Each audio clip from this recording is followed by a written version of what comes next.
I think now is the right time कि हम लोगों को सीएम पंक की चैंट्स लगानी शुरू कर देनी चाहिए। तो कैसे मैं चैंपियंस ऑफ द वर्ल्ड में हूँ 3DX चेतन। सीएम पंक पे डिस्कशन करने से पहले और भी 2-3 चीजें हैं जिसके बारे में बात करनी जरूरी है। सबसे पहले तो DX, yup D Generation X, affection for Triple H and Shawn Michaels finally 2022 में कंसीडर हो चुकी है greatest faction of all time. Now अब आप कह रहे होगे कि क्या बोल रहा है, that is because triple H जो कि already head of the creatives बन चुके हैं WWE के अंदर, भाई साहब उन्होंने ऐसी स्ट्रिंग्स पुल करी कि शॉन माइकल्स बन चुके हैं WWE के vice president of talent development creative. मतलब देख रहे हो क्या फायदा हो रहा है Triple H and Shawn Michaels को। एंड शॉन माइकल्स अंदर से कह रहा होगा भाई मेरी जिंदगी कितनी मस्त हुई है कि मेरे को सिर्फ ट्रिपल एच का फ्रेंड बने रहना था और शादी भी ट्रिपल एच ने करी है और मेरे को ये सब में झमेले में नहीं फंसना पड़ा और फिर भी मेरे को ये सब बेनिफिट्स मिल रहा है। भाई लाइफ हो तो शॉन माइकल्स की जैसी कि सोशल मीडिया पे शॉन माइकल्स के लिए लोग तारीफ करते हैं कि अरे भाई सब greatest wrestler and all, and then यहाँ पर कंपनी में ऐसे प्रमोशन मिल रहा है। इट्स जस्ट क्रेजी भाई। Shawn Michael is just living his life and I am loving it. By the way one more thing जो कि रात में आई, काफी सैड न्यूज आई, NXT UK के सुपरस्टार्स को रिलीज कर दिया गया। Guys like Trent Seven, guys like Flash Morgan Webster, मैं तो कहूंगा कि शायद से सारे ही जो NXT UK का रोस्टर था वो रिलीज हो चुका है, जो कि क्लियरली विजिबल भी लग रहा था, जो कि चैंपियंस हैं या फिर जो कि मैचेस में लड़ने वाले हैं अब जो NXT सुपरस्टार्स के साथ होने वाला है। ऑफ कोर्स वो तो नहीं रिलीज होने वाले थे और वो हुआ भी है ऐसा, वो लोग रिलीज नहीं हुए। अभी ऑलरेडी लोग कंप्लेन करने शुरू कर चुके हैं कि अरे विंस मैकमैन के जाने का फायदा क्या हुआ जब यहाँ पर भी रिलीज हो रही है। हाउएवर रात में ये भी रिपोर्ट आई थी कि जो सक्सेस WWE को मिल रही है यूरोप के अंदर, उसमें वो NXT UK को जो है एक्सपांड करना चाहते हैं, इसीलिए वो कुछ महीने के लिए NXT UK को बंद रखेंगे। लेकिन अब वो 2023 में सीधा NXT यूरोप की ही प्लानिंग कर रहे हैं, यानी कि जैसे कि हमें NXT 2.0 देखने को मिलता है वैसे ही NXT यूरोप देखने को मिलेगा, बट आई गेस वो यूरोप में ही देखने को मिलेगा। लाइक जो उसकी लोकेशन होगी, जो उसका फैन बेस होगा वो वहीं का देखने को मिलने वाला है। तो आई थिंक उस टाइम पर हम एक्सपेक्ट कर सकते हैं कि ये जितने भी सुपरस्टार्स हैं ये उस टाइम पर वहाँ पर NXT यूरोप में अवेलेबल होंगे। ऑफकोर्स सेंस तो यही बना रहा है, उसके अलावा तो और क्या लॉजिक हो सकता है। और रही बात NXT यूरोप की, ये है कि कंफर्मेशन मत समझ लेना बिकॉज NXT इंडिया कभी इन लोगों ने वादा किया हुआ है। One more thing, Tony Khan ने रिसेंटली बस्टेड ओपन रेडियो के शो में जाके ये चीज बोल दी कि लोग जो है उनको टोनी खान को पॉल हेमन से कंपेयर करते हैं। तो उस पर काफी लोगों का जो है रिएक्शन आया और काफी लोगों का हंसते हुए रिएक्शन आया कि अरे देखो भाई कैसे अपने आप को पॉल हेमन से कंपेयर करवा रहा है। इनफैक्ट रिंग साइड न्यूज ने ये भी रिवील किया कि ये जो टोनी खान की स्टेटमेंट थी ये जो है बिहाइंड द सीन्स WWE में सीरियसली नहीं ली गई। इनफैक्ट काफी बंदे जो है इस स्टेटमेंट पर हंसे थे।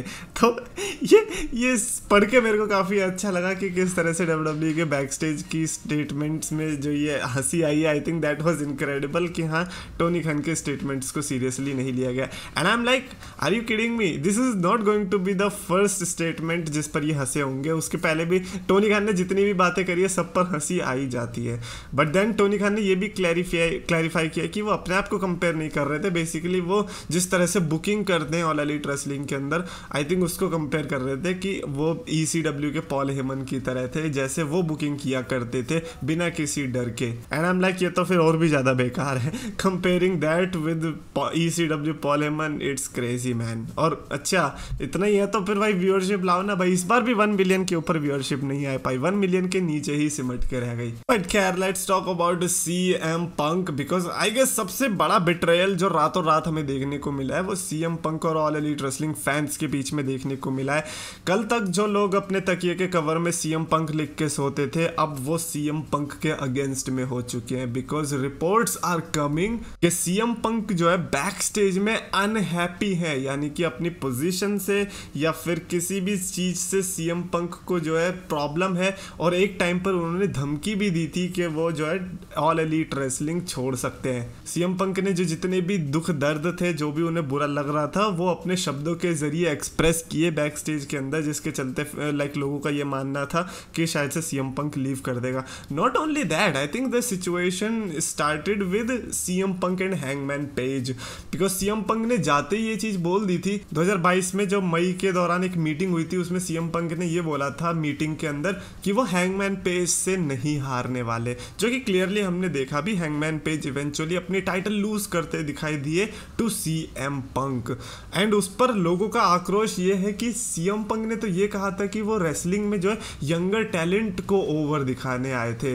नाउ ये मेरा क्वेश्चन है, मेरा क्वेश्चन ये कि यंग टैलेंट को ओवर दिखाने का मतलब ये नहीं है कि किसी को भी ओवर दिखा दो, एटलीस्ट लाइक थोड़ा तो क्लियर विजन दिखना चाहिए। हैंगमैन पेज को मैं भी नहीं दिखाता डेफिनेटली ओवर, मैंने तो, आप लोग अब भी शायद से नहीं सोच पा रहे होंगे, आपको अब भी लग रहा होगा कि hangman page is the greatest wrestler, घंटा। हो सकता है कि आपने एक्सप्लोर नहीं किया होगा, आप एनजेपीडब्ल्यू देख लो, अगर आपको इसी फॉर्म में आपको रेसलिंग देखनी है तो आपको हैंगमैन पेज से बहुत कमाल के रेसलर देखने को मिल जाएंगे। ऑल एलीट रेसलिंग के अंदर ही आपको ऐसे रेसलर दिख जाएंगे जो कि हैंगमैन पेज से बढ़िया है, उनका कैरेक्टर एक्चुअली में है, and just because all elite wrestling fans ने मान लिया कि हाँ भैया ये तो बियर पीता है, क्या मस्त कैरेक्टर है, घोड़े पे आ रहा है, डजंट मीन कि वो कैरेक्टर है, राइट। तो सीएम पंक ने अगर एक चीज जो अच्छी करी होगी ऑल एलीट रेसलिंग करियर के दौरान, वो ये कि वो हैंगमैन पेज से नहीं हारा, which was a very smart thing to do. मुझे नहीं लगता कि वहां पर कोई भी दिक्कत थी, एंड जो कि हमने कल देखा, कल प्रोमो के दौरान सीएम पंक ने randomly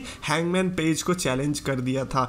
now that can be a bad thing, because CM Punk I think pissed off थे हैंगमैन पेज से, और इसीलिए उन्होंने चैलेंज किया। हैंगमैन पेज नहीं आए बिकॉज स्क्रिप्ट में नहीं था वो, एंड जस्ट इमेजिन कि अगर सीएम पंक को कोई इस तरीके से चैलेंज करता और स्क्रिप्ट में सीएम पंक का ना होता, तो फिर नेक्स्ट वीक सीएम पंक का पाइप बॉम्ब हमें देखने को मिल सकता था। So I guess CM Punk is using his power, जो कि उनको पता है कि किस तरह से उनका डब्ल्यूडब्ल्यूई में काम रहा है, तो फिर ऑल एलीट रेसलिंग के अंदर वो उसकी वजह से टॉप 1% में दिखने वाले हैं, जिसके चलते जो उनकी पावर होगी वो बाकी 99% के मुकाबले ज़्यादा होगी, उनकी वॉइस जो है ज़्यादा हर्ड होने वाली है।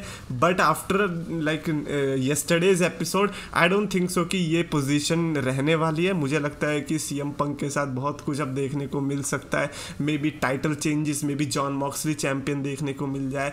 लेकिन अगर सीएम पंक की चैंपियन बनते रह गया, देन एक्सपेक्ट करो कि टोनी खान को इन सब चीज़ों से फर्क नहीं पड़ता है। Tony Khan don't give a shit about business, he just वो तो खैर नंबर से पता चल ही रहा है। But I think that was very unprofessional from CM Punk side कि आपने हैंगमैन पेज को चैलेंज कर दिया, जबकि आपको पता है कि हैंगमैन पेज नहीं आ सकता था। तो कितना स्टूपिड लग रहा होगा उस टाइम पे हैंगमैन पेज को कि यार अब मैं क्या करूँ, मेरे जितने भी फैंस हैं वो क्या सोच रहे होंगे, because when you are a baby face तो फिर पीपल कंसिडर कि आप आने चाहिए, बट आप नहीं आए, तो फिर आई डोंट नो कि वो कैसी इमेज शो करता है। तो वो आई थिंक इमेज पोर्ट्रेयल जो सीएम पंक ने करवाया हैंगमैन पेज का, that was very bad. But the thing is कि इन दी एंड तो सीएम पंक की सिचुएशन काफी कॉम्प्लिकेटेड दिखाई दे रही है already, and when you are losing MJF, मेरे को तो लगता है कि एमजेएफ की सिचुएशन भी रियल है, because all elite wrestling is not the company, all elite wrestling is just a circus, और उस सर्कस के बैक स्टेज में बहुत कुछ हो रहा है। आई रियली होप कि जो कि एक्चुअली में टैलेंट है वो वहां से किसी भी तरीके से बिना कुछ हार्म किए चुपचाप निकल ले, वो उसमें फायदा होगा। पैसा आता जाता रहता है, मैं सही में बता रहा हूँ, पैसा आता जाता रहता है, लेकिन अगर इज्जत बिगड़ गई ना तो भाई साहब बहुत बेकार हो जाएगा। एमजेएफ ने बहुत स्मार्ट डिसीजन लिया अगर एक्चुअली में उन्होंने ऑल एलीट रेसलिंग छोड़ दी है तो। एंड मैं तो सीएम पंक को भी कहूँगा कि भाई चुपचाप ऑल एलीट रेसलिंग को छोड़ दो, एंड आप कहीं भी मत जाओ, आप चुपचाप अपना घर पर बैठ के कॉमिक बुक लिख दो अगर ऐसा ही एटीट्यूड रहने वाला है तो, बिकॉज ये एटीट्यूड तो ना तो ऑल एलीट रेसलिंग फैंस को पसंद आएगा, ना ही डब्ल्यूडब्ल्यूई फैंस को पसंद आएगा। एक रात लगी और आपने अपना फैन बेस ऑलरेडी आधा कर दिया है। So I don't know what to say about this situation. I think CM Punk may be उनको अपने प्रिविलेजेस समझने चाहिए, अपनी सिचुएशन समझनी चाहिए, एंड देन अंडरस्टैंड करना चाहिए कि वो कहाँ पर स्टैंड कर रहे हैं, और उनके जो वर्ड्स, उनके जो एक्शंस है क्या क्या इम्पैक्ट क्रिएट कर सकते हैं दूसरों की लाइव्स पर। Even though I don't like Hangman Page as a wrestler, I don't think so कि उसकी नेसेसरी थी जो कि कल सीएम पंक ने किया था। व्हाट इफ के नेक्स्ट वीक हैंगमैन पेज आकर सीएम पंक पर प्रोमो कट कर दे, सीएम पंक की वाट लग जाएगी। Anyways that's it for this video. I don't know what to say else about this situation. अगर आपको कुछ कहना है रिगार्डिंग दिस, कमेंट्स में आप डेफिनेटली लिखकर बस बता सकते हो, और अगर आपको वीडियो पसंद आए तो प्लीज लाइक करो, शेयर करो, चैनल को सब्सक्राइब करो।